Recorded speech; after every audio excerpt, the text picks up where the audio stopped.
spark, it can ignite, and all you gotta do is bring the light, 'cause a new light shine, 'cause a new light shine. Shalom, my friends. Welcome to the Light Lab podcast. My name is Eliana Light, and I'm coming to you on a rainy, dreary day here in Durham, North Carolina, to send some love and light your way. I'm really excited for this week's episode.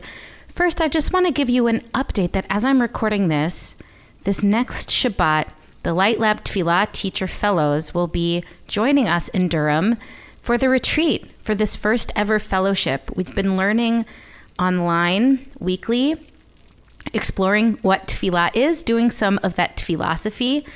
And I'm really excited just to have everybody here. It's our first time doing something like this. And, you know, I'm excited. There's a bit of that nervousness too. But I hope just bringing folks together to explore those ideas, but also to feel deeply into tefillah together can be really transformative. I'll keep you updated. As you're listening to this, it will have already happened. So that's also cool to note that there will be a time looking back on it where it is indeed in the past.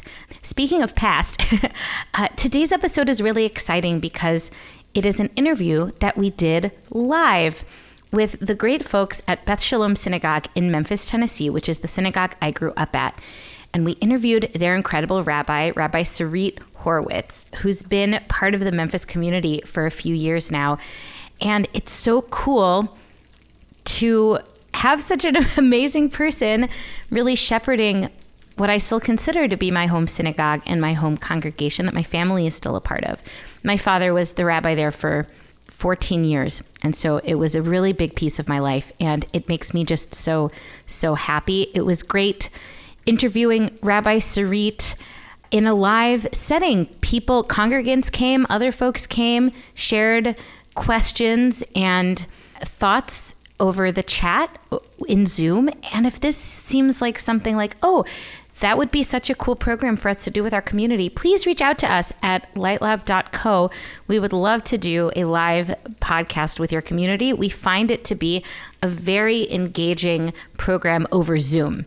The Zoom programs, again, with intention, can be engaging, and we're so grateful. So let me tell you a little bit about our distinguished guests today. Rabbi Sarit Horwitz moved to Memphis from New York City, where she served as a senior rabbinic fellow at B'nai Jeshurun, a large synagogue with a strong emphasis on music, prayer, and justice work. She started there as an intern while she was still in rabbinical school at the Jewish Theological Seminary and stayed on full-time for 2 years after ordination, where she managed the conversion program, taught an introduction to Judaism course, did amazing holiday programming, taught text classes, grew the young professionals population. She learned a lot, and she brought all of that to our homie and Hamish, that word that means, I guess, kind of homey and warm and welcoming community at Beth Shalom.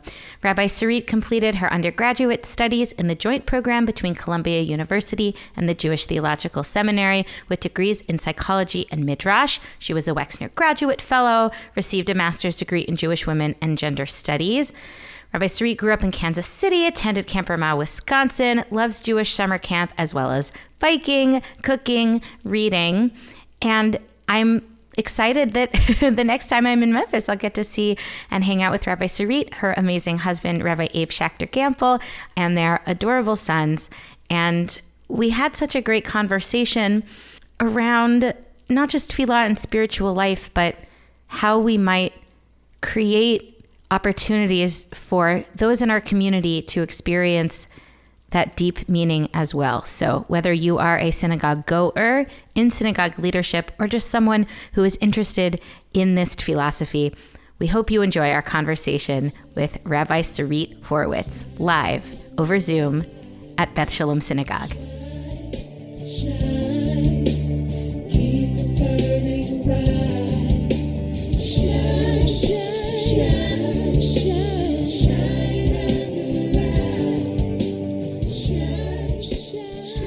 Welcome, Sarit, to the Light Lab. I'm so glad you're here. Thank you. I'm so glad to be here. And welcome our audience. Everybody wave and shout. Yay, we can't hear you. But we can see you, and we're so glad that you're here. And I'm so, so glad that you're here, Sarit. And before I ask you about your rabbinate at a synagogue that I care about very much, we're going to rewind it all the way back. And I'd love to hear first, what was your experience of or relationship with tefillah when you were a kid? I've been thinking about this question since, I knew that I was going to be on your podcast. So I knew this question was coming. And I realized that as a kid, I learned tefillot before I learned about tefillah, meaning I learned how to say things by rote that were just the things that we said before I had any conception that they were supposed to mean something to me. And, that is both helpful and I don't want to say harmful. It's certainly not harmful, but it's challenging because I don't have an early memory of davening, engaging with tefillah or ideas of tefillah. There is one memory that I have that I think about all the time that I want to share with you, which is that in fourth grade, I went to a Jewish day school and tefillah was a part of our everyday. And in fourth grade, our teacher, one of our Judaic studies teacher, Mrs. Catch, still remember her. I can conjure up her image very easily. We all had to memorize Az Geshir, the Song of the Sea. And I remember each of us would step out of the classroom and she would be sitting at a desk and we would have to recite the entire thing as an exercise. There was assessment. And I remember if we tripped up on one word, she would feed us. The point wasn't to get every single, word in order perfectly. But for us to create a sense of rhythm in the words, in our bodies, feeling it. And I've thought about that moment a lot in the last 10 years. And I've kind of evolved in the way that I've thought about it. I think when I was first in rabbinical school, I guess this is more than 10 years ago, when I was first in rabbinical school, I really felt like that was a almost destructive exercise. It made it that I was only focused on the words. It was just about memorization. It was can I get through them all?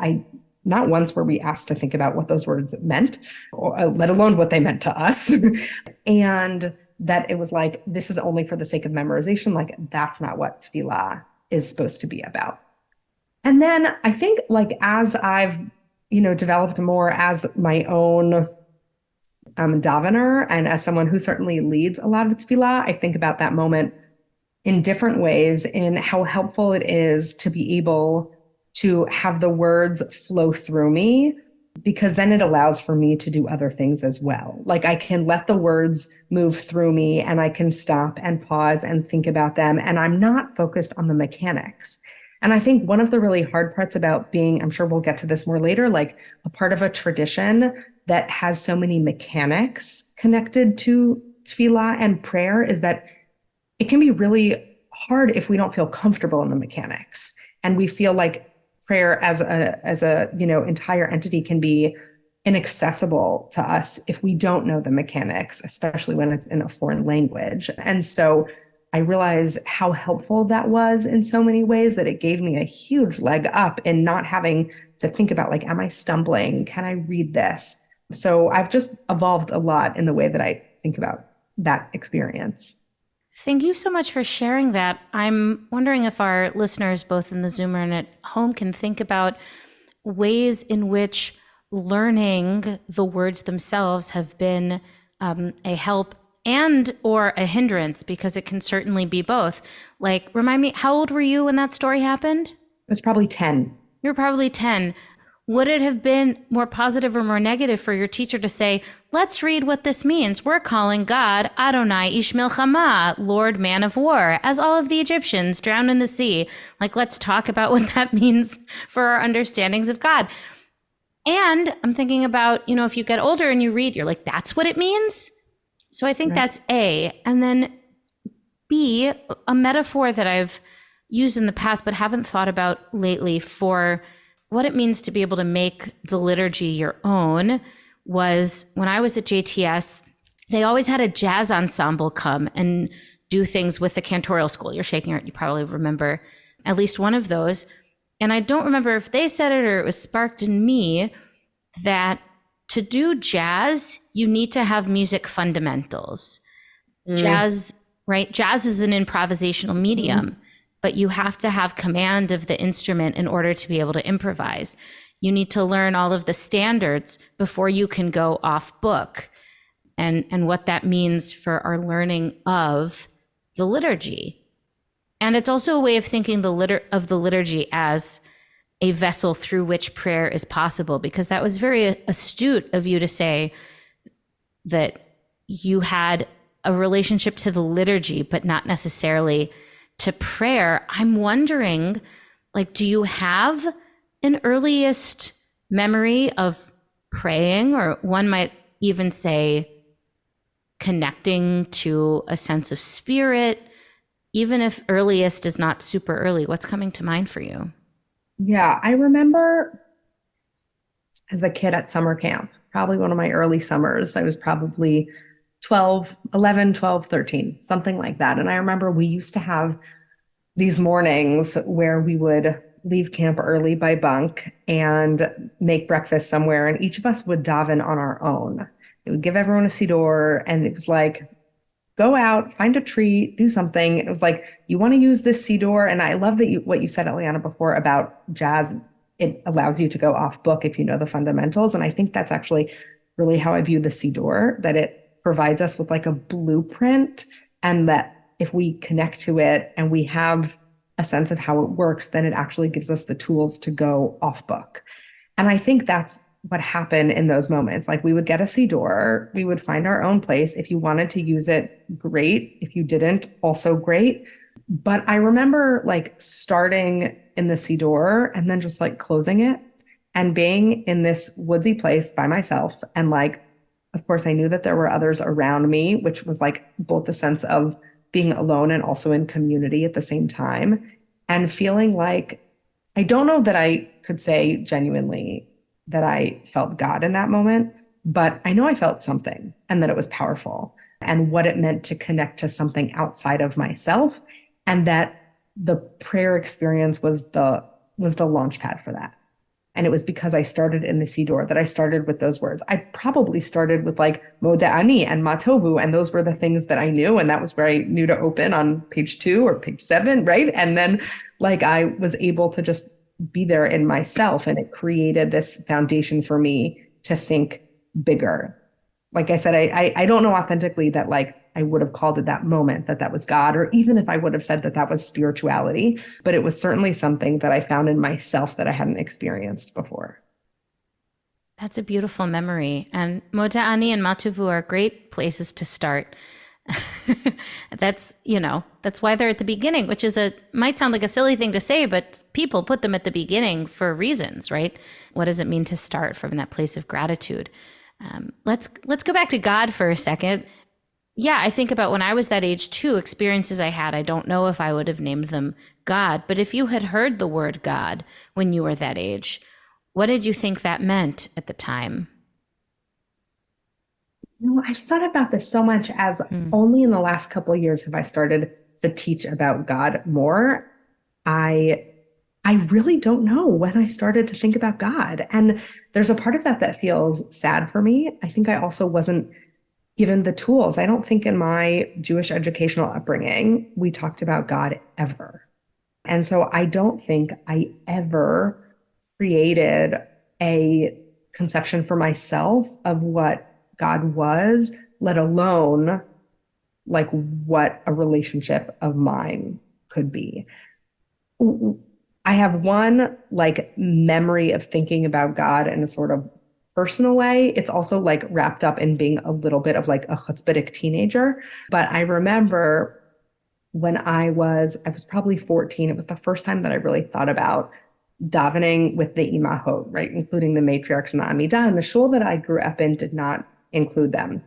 Now, you'll appreciate this. I was a rabbi's kid. My father was the rabbi of the shul. And I remember saying to him, we should daven with the imahot. I don't want to just say the God of Abraham and the God of, like, I want also to be the God of Sarah and the God, right? And his response, he said, take it up with the ritual committee.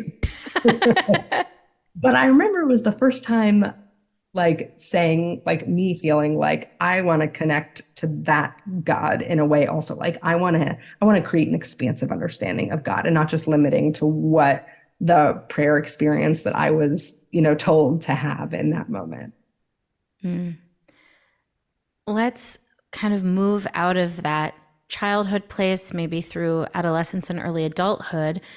At least for me, I learned a lot in those years about tefillah and what it could be by having experiences of tefillah that were very powerful and positive and thinking, wow, that was great. And having some experiences that were duds and feeling like, ugh, that was terrible. And then trying to think of, well, what made the great one great and what made the terrible one terrible? And what does that even mean? So I'm wondering if in those kind of early years, you have experiences that are standing out to you either as this was really good tefillah or this was really not good tefillah. Yeah, I definitely have some of those. I think one of the things that I want to say beforehand is how important it is to create a sense of regular practice. Like what you said, Eliana, in that some of them were great and some of them were duds. But like if you only craft one prayer experience every 6 months, like you won't have any muscle for it. So it won't be meaningful to you. And I think like one of the hard parts about tefillah is that we have to go through the motions, even like wading through the ones that are duds to also have ones that are meaningful. And I think, the thing that stands out to me the most is my early years in college in New York City.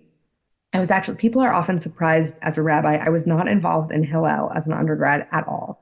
But I lived in New York City, and for Jewish life, I didn't need to be.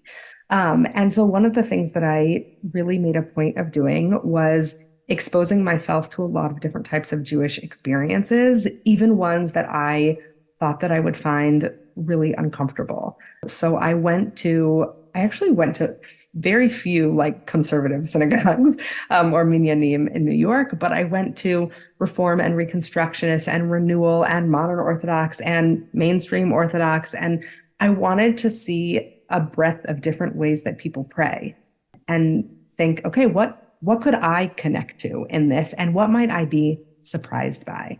I think so often we keep ourselves in the experiences that we tell ourselves are comfortable for us. But so much, especially, like what I said before about mechanics and language, so much of what we're comfortable with are just things that we're used to, but not necessarily the things that we find meaningful. And how much like difficulty and sometimes even courage actually to say, I'm going to put myself in a circumstance that is totally not my norm, but I might gain something from it. I might learn something that I actually find to be interesting and meaningful that I hadn't exposed myself to before. And so I had a lot of that. And I saw a lot of things that I was like, okay, this is totally not for me. Like the organ at a classical Reform synagogue is not for me. There's a lot of beauty in that and I can appreciate it, but it's not for me. But like the drums, which I had never experienced in davening before, were totally for me. And so like finding, ways to engage, like I found chanting, which I had never done before, to be a really powerful experience. I found synagogues that I heard people go through liturgy in English, but like in that kind of davening mumble, but in English, I found that to be really powerful. And I was like, I'd never seen that before. I don't think I was ever taught this explicitly, but the messaging was always like, we don't pray in English. Right. And so it was the first time that I really experienced people like davening in English. I was like, oh my God, I could do that too. Wow. Yeah. Being in New York is a great way to go through that exploration. When I was at Brandeis, it's also when I went to a Reconstructionist service for the first time. I was like, oh, this is kind of nice. And it's also reminding me of something that I talk about with folks when I do work around tefillah education, where someone might say, well, our goal is so that our students can walk into any synagogue in the world and be comfortable. But like, you can't actually, A, you can't guarantee that, right? B, we're using the same liturgy, but it's always going to be so different. And what would it mean for us to shift our mindset to say, now I want my students to be able to walk into any synagogue in the world, be uncomfortable and stay anyway, because they know that it's for them too. And also that prayer is a service of the heart and can actually happen anywhere. The melodies and the words and the buildings help, but at least to me, it's really about that heart space. Was there like one where you were like, oh, this is the most uncomfortable? Like this ain't it? I think it was probably like old school classical reform. Mm-hmm. Yeah. And like there were a lot of people that it does work for. So I don't want to not like, I think there's a lot of beauty in the breadth of different experiences. It works for some people, doesn't have to work for everyone. And that's okay. And that's okay. And that's true pluralism right there. I think it's pluralism is not let's all do the same thing, right? Oh, but let's make sure there's space for everyone to do the thing that's right for them. Yes, 100%. Moving again along this journey in your rabbinical school years, I'm wondering, what did you learn about tefillah, not necessarily in the classroom, but from your experience of it at school, maybe from your first internships, what started showing up as new for you that maybe you hadn't thought about before? The thing that sticks out to me right away from rabbinical school, in school itself, and then I'll share something about my time in working in synagogues, is that I think my conception was always that there's like a prayer leader and they're standing in front and they're orchestrating everything, and realize that crafting prayer experiences could be collaborative. And there was actually, so there's a synagogue in JTS where I went to rabbinical school, where he went to graduate school. And in that synagogue, there's like daily minyan, right, for Shachri, which is mostly rabbinical students, some cantorial students, some undergrads, some graduate students, some faculty. And there was like a rotation of students that led, and you could just like sign up to lead. And a friend of mine in rabbinical school, Rabbi Adam Baldachin, who's now in Scarsdale, New York, he was a few years ahead of me. And we were talking one day and we're like, this is not a great system. Let's see if we can figure out something else. And so we crafted this system that we called the Ma'amad system, which was basically like creating groups every week of people that were in charge of crafting the tefillah experience. And it made it so that it wasn't just like on this random Tuesday in June, someone is leading and the next day someone else. But for a week, you and your ma'amad of like 2 or 3 other people were in charge of crafting what that week of tefillah looked like. And I had never thought about tefillah in that way, of how it could be collaborative and what it meant to like create a narrative arc of what you want tefillah to be and what you want your worshipers, which feels like a very non-Jewish word, but I'm going to use it because it's the appropriate time, what you want your worshipers to get out of that experience. And I just never thought of tefillah in a collaborative way. And it really shifted the way that I view it. And even now, I think when I think about leading tefillah as a rabbi or teaching others to lead tefillah, I think about it in that collaborative way, even if it's like I'm collaborating with the daveners, right, who are not the shlichei tzibor, not the leaders, and that it has to be this like, how are we in this together? I am not the leader and you're not the followers, but I am crafting something for all of us to try and get somewhere together. So that was really like an important shifting moment for me. I think it was important and shifting for JTS as well. It's really cool to hear that you were at the foundation of the Ma'amad system. It's a reminder that everything in tefillah was put there by a human being, right? From the things that we do that we know are new and the melodies we do that we know have been written more recently, to the fact of the prayers themselves appearing in their particular order, and the person who decided to write a response to the Holy One using this line from Tanakh and this line from a Psalm and this prayer of their own heart. And that, I went to GTS in the time of the Ma'amad system, and it didn't occur to me that it hadn't always been that way. Right? It was given at Sinai. Of course. All tefillah should be collaborative, said Moses. But yeah, that's really special. And Adam's great. Shout out to Rabbi Adam Baldachin. Yeah. That's fabulous. And yeah, out of JTS, when you first started working in synagogues, because I think that can be a little bit of a shock to the system for many. What did you discover? Yeah. So I worked at B'nai Jeshurun on the Upper West Side of Manhattan for 4 years, and there is an intense tefillah culture, which is beautiful at B'nai Jeshurun at BJ. And one of the things that was really powerful to me was that there were hundreds of people that showed up every Shabbat to daven that did not, in any other areas of their life, consider themselves like observant or from, we might say, or like super ritually connected, but they were so beautifully connected to tefillah. And it was a really important model for me because I think so often in our Jewish life or Jewish lives, people label themselves as either like religious or not. And I hate that. Like, why did someone else get to monopolize what religious means? Like, you're engaged in traditions from your religion. Doesn't that make you religious? Right? And so I saw all these people that if I like growing up, let's say, I wouldn't have considered them to be like really engaged Jewishly. And they were just, it was like literal, like pouring out of their hearts in the most beautiful way. And it was really inspiring to me. And I think, a lot of the people who are listening are people that I get to pray with on a weekly basis. And so they know that I like to use song and nigunim a lot in the way that I daven. And I think that a lot of that comes from my time at BJ and the way that I saw people connect through song and how powerful it can be to let melodies flow through us.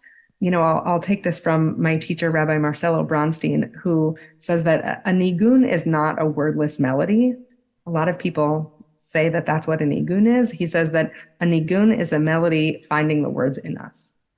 And I love that imagery because it also necessitates that we have to do some work, that like we can sing and we have to actually use our voices and let the nigun find its way through us and cycle through us to be able to search for whatever words that we have that need to be said, that need to be prayed. And sometimes those words have words that go to them. And sometimes they are sentiments that only the nigun can kind of pull out. But I think that that is something that I really learned at my time there. And I watched people be moved by tefillah in ways that I'll say that I was a rabbi at the time already, and I saw people moved by tefillah in ways that I don't think I ever had been at the time. And that was really inspiring to me.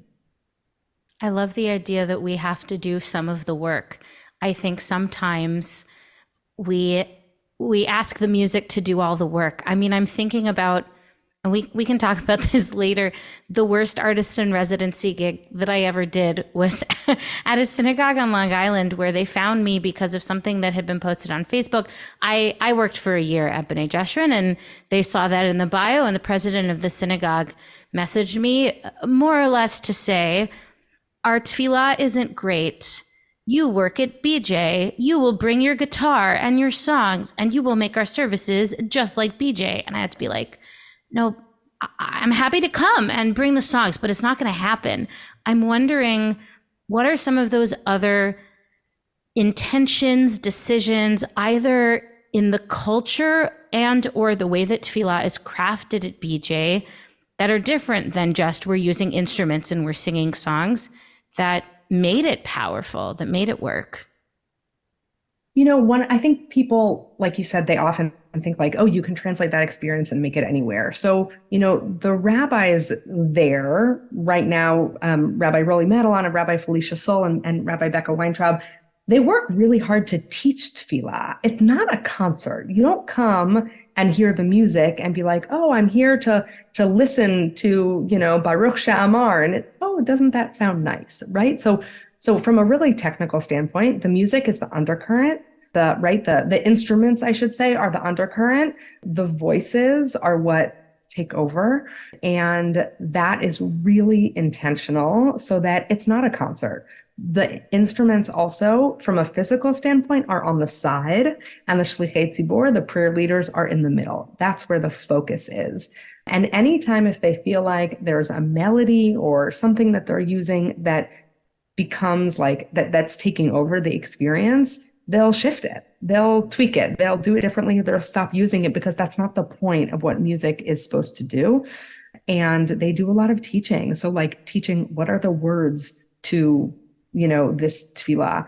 They do a lot of teaching of new melodies for people. And I try and think about that in my davening as well. I have like a spreadsheet where I think about like how often am I introducing a new melody and how are they spaced out from each other? And I don't want to do things, too frequently because I don't want people to feel like it's something they don't know. I want them to be comfortable and like to be in a service where they're like, okay, I knew almost everything and there was one melody that I didn't know. And it's really important for people to feel a sense of comfort and familiarity because too much new is like, well, it's a jolt to our system and it makes us feel like that's not mine, right? So when you go back and you talk about goals for our students, right? And I don't think it's a realistic goal to say I want them to be able to go into any synagogue anywhere because I can't control what happens in any synagogue anywhere. But what I know is that I want them to come into our synagogue and be comfortable and think, I know how to daven in this space and make it my own. And I know these melodies. And when there isn't one, there's a safety enough for me to try it out.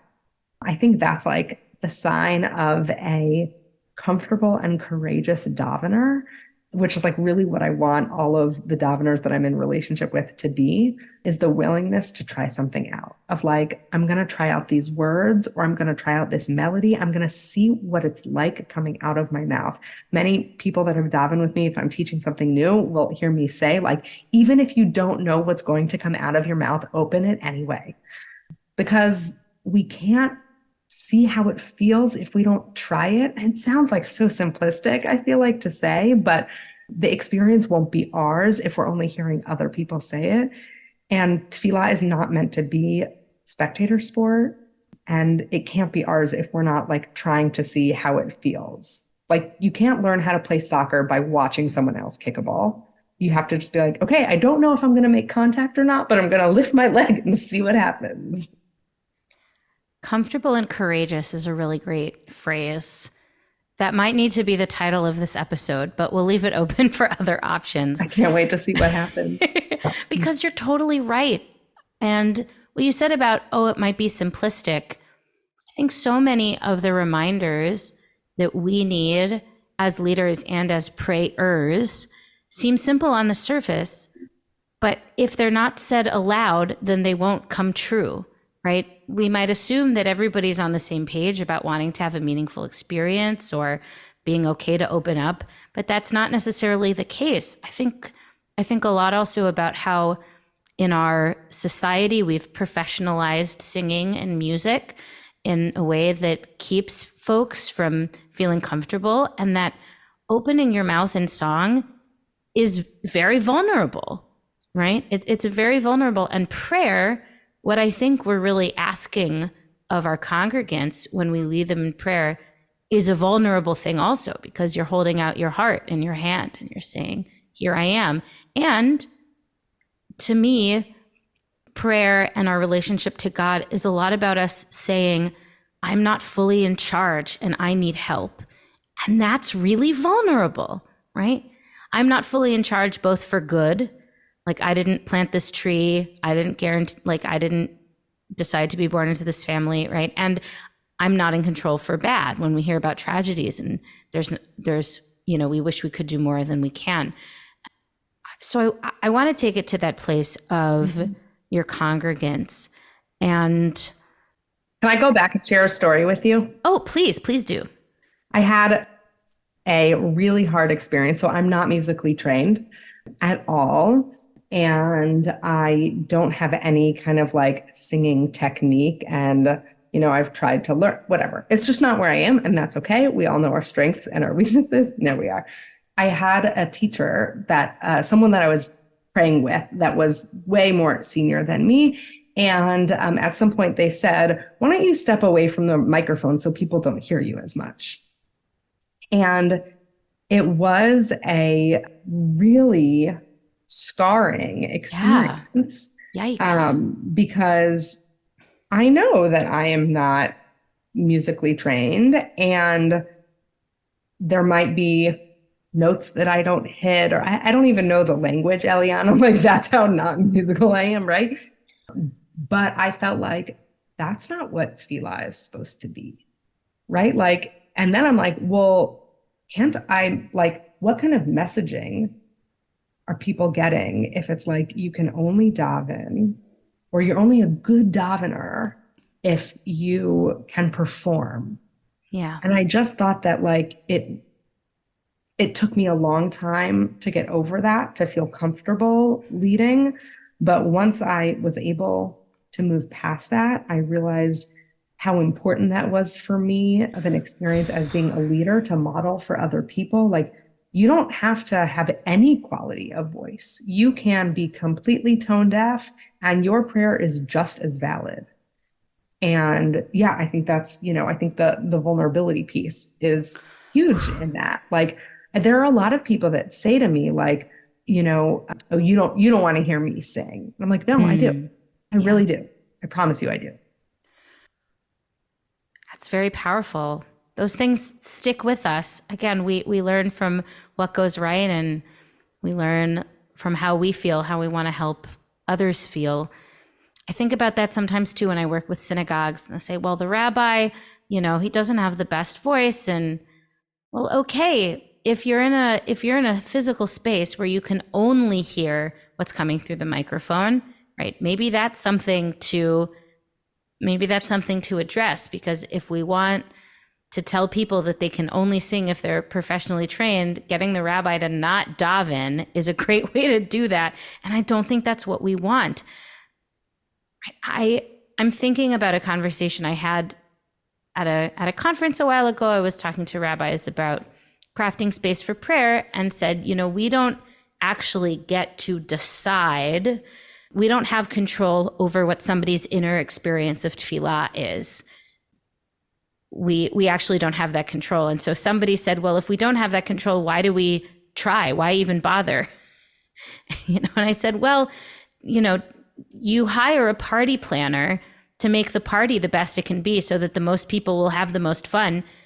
Do you get to control if people are actually having fun? No, but you try to make choices that make fun more possible. So if you kind of think of yourself in that mode, like, what do you hope for your congregants in tefillah?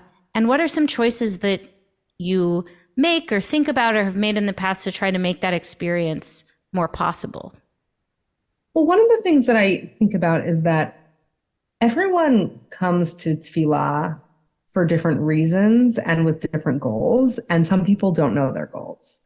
And so as a facilitator and leader, I try and do things that will touch on the different reasons or goals that I think, people have and why they're there. Like, some people are there just because they need to be around other people, and this is a time of community connection for them. And some people are there because it connects them to their history and ancestors. I have a lot of people that will tell me, like, they remember coming to shul with their Zaidi, and so they come to shul because it reminds, and I think that's beautiful. And so, for some people it's about being able to sing, and for some people it's about comfort and, being held in, hard moments. And for some people it's about a way to express joy. So the way that I think about using different melodies or, ways to how I weave in and out doing things silently versus out loud are often like trying to connect to the different ways that people are there. Like, I never want to use all kind of upbeat, exciting melodies, because that's not going to touch everyone, in the ways that they need to be connected to in that moment. So I try and think about the ways that will affect all the different motivators of people in the room. That's really beautiful. And I'm hoping that the folks in our Zoom, and whether you're a Beth Shalom congregant or a congregant at a different synagogue or a prayer in the world listening to this later, to recognize that there might be some moments where the decisions that are being made by the leadership don't necessarily feel the most connected or meaningful to you. And in those moments, what does it do to train ourselves, instead of thinking, ugh, this isn't working, ugh, I don't like this, to think, this is probably working for someone else. And that's part of what it means to be in community, right? Is that it's not just about us and our own experience. Because as you very wisely say, we don't actually know why people are showing up. We don't do a poll at the door to ask what brought people into services or into synagogue that day. So the idea of trying to spread a wide net is really moving. Yeah. And, I also, just to say that, I think that there's like the reason why people are there, and then there's the reason people are there. Yeah. And there's always something underneath. And most of the time, that's not something that we're aware of. And so I wouldn't say it's something that I can like achieve on a weekly basis, right? It's not an all the time kind of thing, but I do try and think about what are the ways to make decisions that get at those deeper kind of yearnings for people. I think that's very important because it's both what are the stated reasons, right? I'm here to sing the melodies that I love. I'm here to see my friends. I think that's a big part of it. I'm here to be in community with others. But we don't often talk about the yearning for deeper meaning or a sense of purpose or a sense of connection because we don't have a lot of places in our lives where we get to talk and share about those things. So it's kind of a meeting of what people want and what we hope for them, what we hope for the folks that we're praying with. I'm thinking also about how intentionality takes a lot of work, the kind of intentionality you're talking about. And I'm wondering, because it's different for everybody, what your balance is between decisions that are made before the services start, the choices that are made then, and the choices that are made in the moment. What does that balance feel like to you? My first couple of years at the shul, my first probably 2.5 years, I spent a lot of time before every Shabbat thinking about what tunes I was going to use and how much space to leave, for things, and if I was going to try anything experimental. And that kind of set me into a rhythm that I don't need to think about those things as much anymore. I do spend time thinking about new tunes and when I'm going to incorporate something new and then how often to use it. But the regular times when I'm davening or thinking about like, what tune am I going to use for El Adon or something, like those are usually decisions that I make like in the moment. Where I do a lot of pre-planning is kind of in two arenas. One is like the big moments, like the high holidays, right? I spend a lot of time thinking about how I'm going to introduce things, and there, especially where we try and encourage people to engage with words or practices that they haven't seen before or haven't done before. That's a moment where I have a lot of like the either semi-regulars or non-regulars. And so people this might be the only moment for the next several months where they'll connect to tefillah. So I think the stakes feel a little bit higher when I'm like, I really want them to get something out of this. So how can I, really do that? And then I would say a lot of my attention goes to teaching students now. We have built up a really nice core group of, younger teens actually that are learning how to lead. And so spent a lot of time with them, and I still spend a lot of time with them, giving them feedback after they daven and thinking about, okay, what does it mean to become a prayer leader? And balancing, I think where you asked about balance before, the balance that I really feel now is what does it mean to be a prayer leader and still have a prayer experience? And so that's, one of the things that I really think about intentionally with my students. And I wish I could say I've like cracked the nut on that. I'm still working on it. I think it's something that's always in flow, but even just keeping that in mind and being intentional and saying leading a prayer experience is not just about facilitating something for others, but we are part of the tzibur that we are the shaliach of. We are part of the community that we are the representative of, and what it means to kind of impose, I think about this sometimes too, to impose prayer from up here, or to say, join in this tefillah already in progress. Like it's happening up here. That might take some of the pressure off as well. I'm wondering if the goals that you had for tefillah, both in the doing of it and maybe in the experiences of it, what you wanted for your congregants, what those goals were at the beginning, and if those goals have changed or shifted over the years that you've been there. I think one of the goals that I had at the beginning was just wanting people to sing. And I realized how much discomfort there is. I think for a lot of people, the only time they sing is like alone in the shower, if that. And like maybe happy birthday. Seriously, like at a birthday party. And yeah, so totally. What it means for people to feel comfortable, like hearing their own voice, again, like regardless of what they think it sounds like, and creating prayerful community in that way. Like I don't want to be listening just to myself. I want to be hearing everyone else's voices, and for it to be that kind of collaborative, creative experience together. And I think I certainly still have that as a goal, but I really felt that at the beginning. And I had come here, just from 4 years at BJ. And I would say there are times where it feels like a struggle. There are times where it feels like great success. And so it's a balance and trying to get people to feel comfortable. I think the space is a huge contributor to that. Being in a large cavernous sanctuary affects the way that people experience their own voice and the voices of the people around them, and being in a smaller, tighter, circular space helps. And so that's something that I think a lot about, crafting the physical elements of a prayer experience. Yeah. And I think one of the ways that my goals have shifted is that I wish, maybe this is more of a wish than a goal, I wish I had more opportunities. And I almost can't believe I'm saying this. I think like the Sarit of 6 years ago, I wish I had more moments to teach mechanics, because the mechanics often feel like a roadblock for people.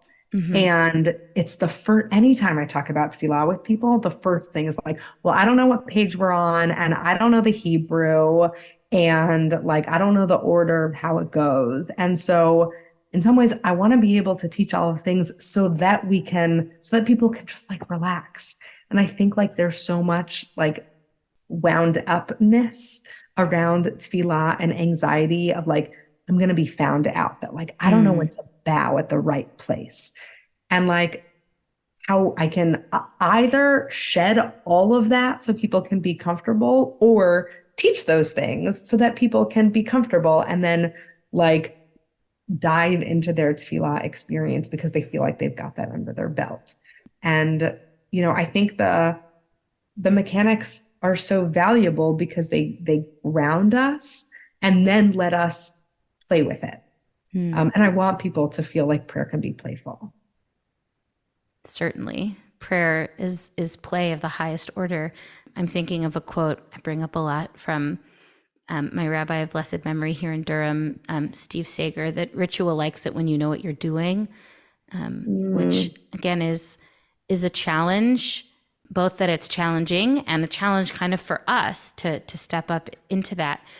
One particular place of challenge, I'm thinking of some synagogues that I've worked at recently and clergy that I've talked to, like a place of discomfort for the rabbi was what I lovingly call the mumbly bits, like the parts with lots of Hebrew or Aramaic. I'm thinking like in front of the open ark. That was kind of his pain point, was we've opened the ark and we've taken out the Torah, and now we have this full page of Aramaic before we sing. Right, before we sing Be'an Arachetz. And I can be, again, a little chutzpahdik. I remember he immediately started to read the English. I am a servant of the Holy One. And I would think, I am? Whom I revere and whose Torah I revere at all times. You do? All times? That's like a lot of times. But that is to say that, right, it's a pain point because some people are going to know all those words and some aren't. And reading the Hebrew or the Aramaic keeps people from getting into a place of kavanah, of prayer and intention. But also reading the English might also keep people from getting into that prayer, into that kavanah. So if someone was to ask you, like, Rabbi, I don't know the Hebrew or the Aramaic, what am I supposed to do at these mumbly bits, what might you tell them? I would say whatever words you need to say in whatever language is right for you. You know, it's funny, that specific moment that you talked about in the opening of the arc, it's relatively recent. It's probably only in the last 6 months, actually, that I always say, we take the opportunity as the arc is open to daven our own personal silent prayers. I invite you to choose from the selection here on these pages or the prayers of your own heart, and I try and model actually in those moments where sometimes I mumble the Aramaic and sometimes I close my siddur and I'm just davening from here, And I want people to feel that those options are equally permissible and encouraged, right? The people that wrote the siddur, they started off with those words as their words of their heart, and they got canonized and put in a book. But that doesn't mean that that I have to feel in every moment that those are the words of my heart. And so they modeled for us, right? And so I see it as part of my role as a davener and a leader to then model for other people that there are times where these words will work for us, I hope. And there are times where they are, a springboard for us to take what works and then keep ourselves anchored to it in some way, but also feel like we can depart and come back. So important to notice how when you're leading a prayer experience, you are modeling for the people in the room what it looks like to be part of that prayer experience. And so giving yourself that moment is very important, because you don't know who's there. And well, if the rabbi is doing it, that gives me permission to do it too. I want to open up the Zoom floor. If anybody has questions for Rabbi Sarit based on our conversation, to put them in the chat. I think it'll be interesting for the folks that are in the Zoom. And I kind of want to give you this, again, challenge, both in the way of it might be a little difficult and that we can kind of rise up to meet it. For the people that are in the Zoom and also for anyone who might be listening, what does it mean to take these ideas into the next time you're in a synagogue with you, right? To be able to set that intention for yourself, to be able to notice when are you feeling comfortable and when you are being courageous, and what are the choices that the leadership is making that kind of get you into that one way or the other.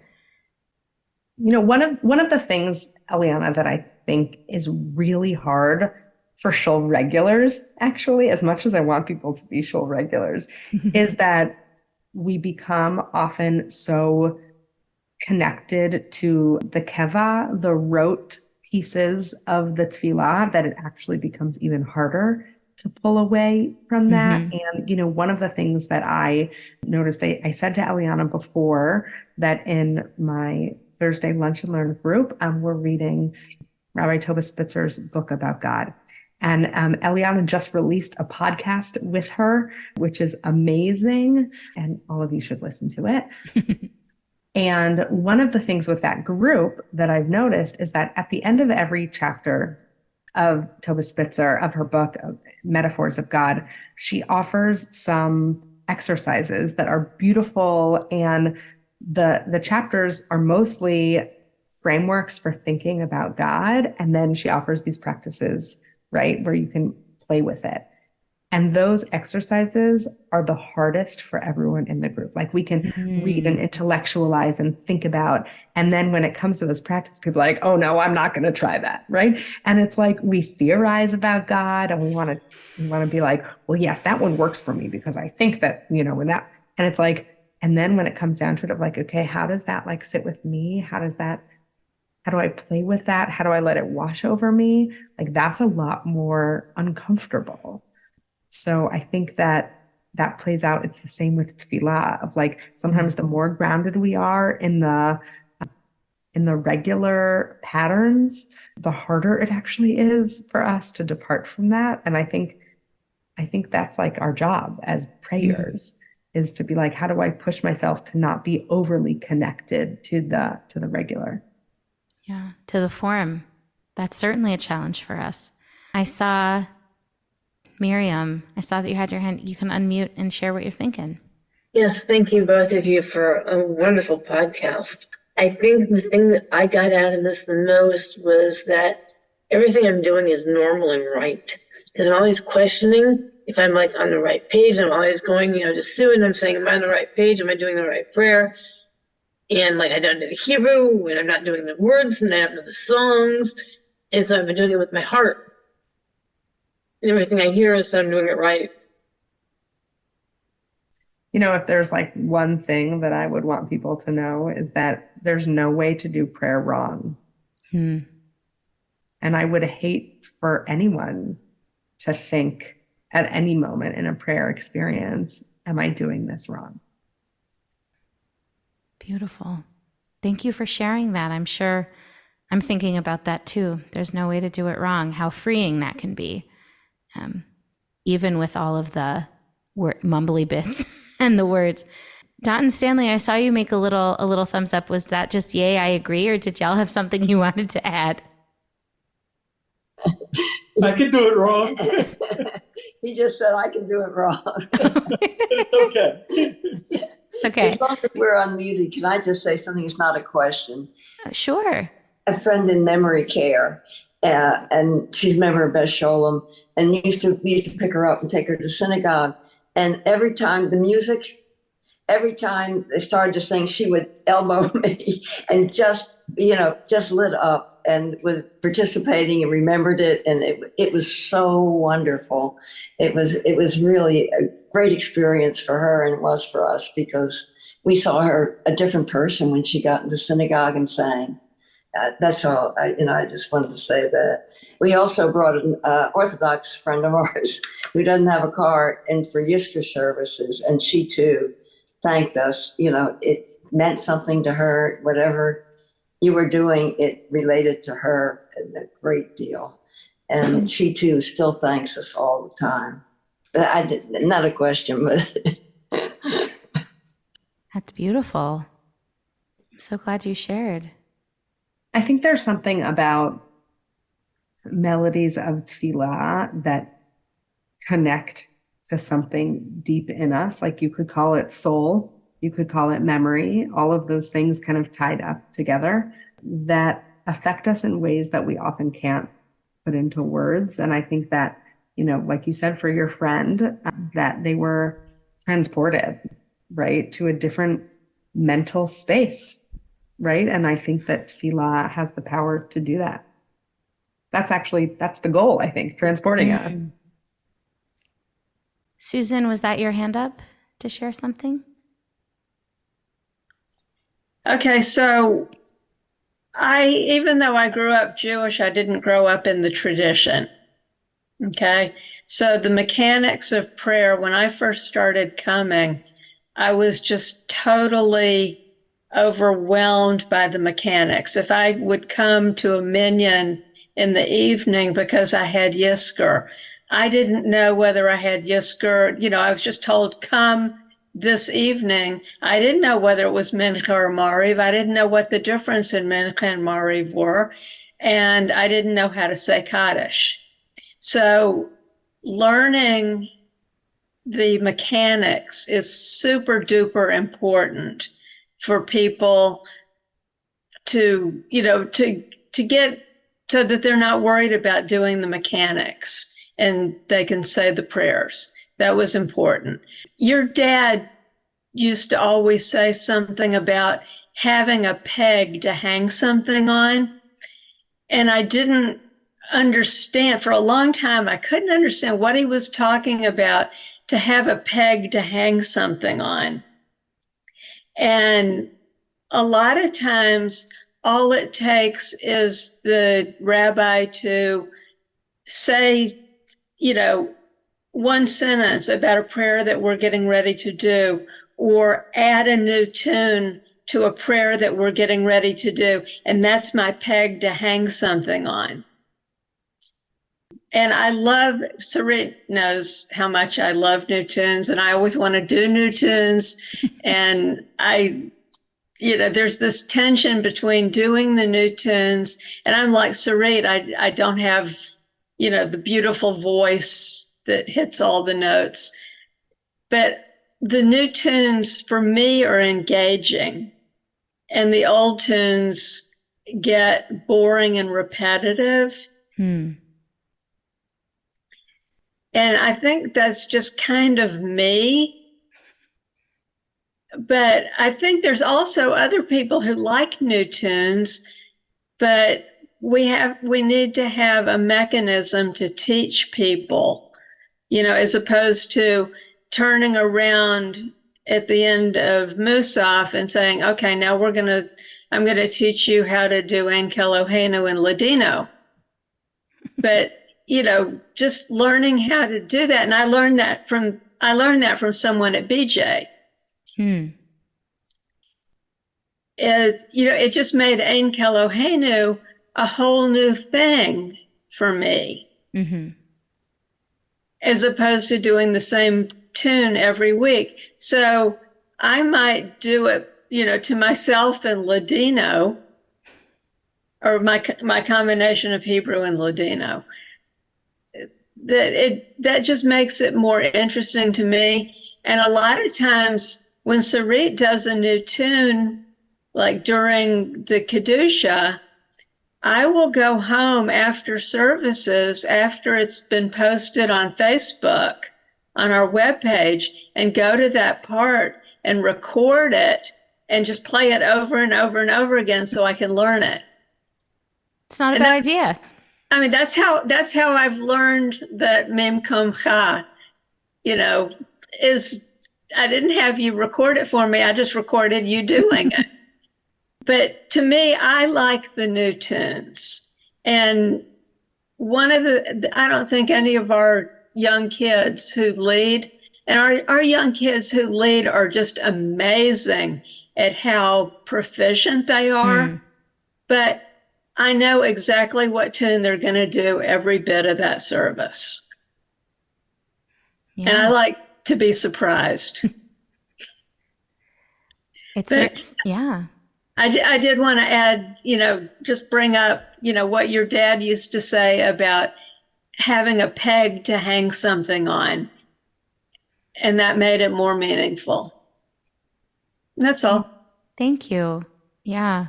I love that idea that a tune can be something to hang, a peg to hang something on, or a teaching. And I'm wondering, Sarit, if you would close us out with a peg to hang something on, if you would close us out with a blessing. Yeah, I'd love to. Thank you.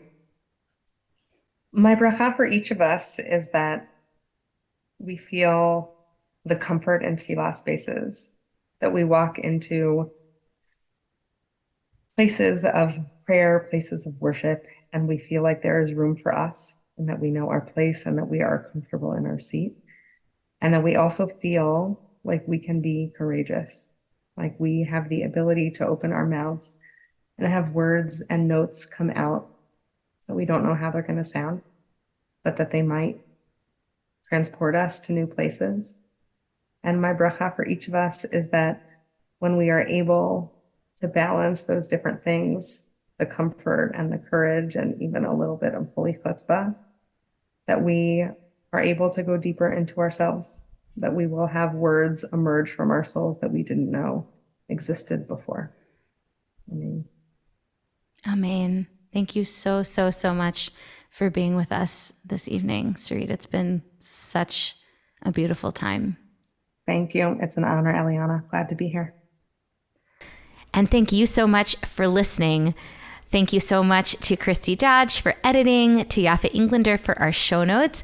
If you are interested in hosting a live podcast for your community or organization, please reach out to us at lightlab.co. We would be so excited to put a beautiful evening together for you and with you. And we hope to see you very soon back in the Light Lab. Shalom, y'all.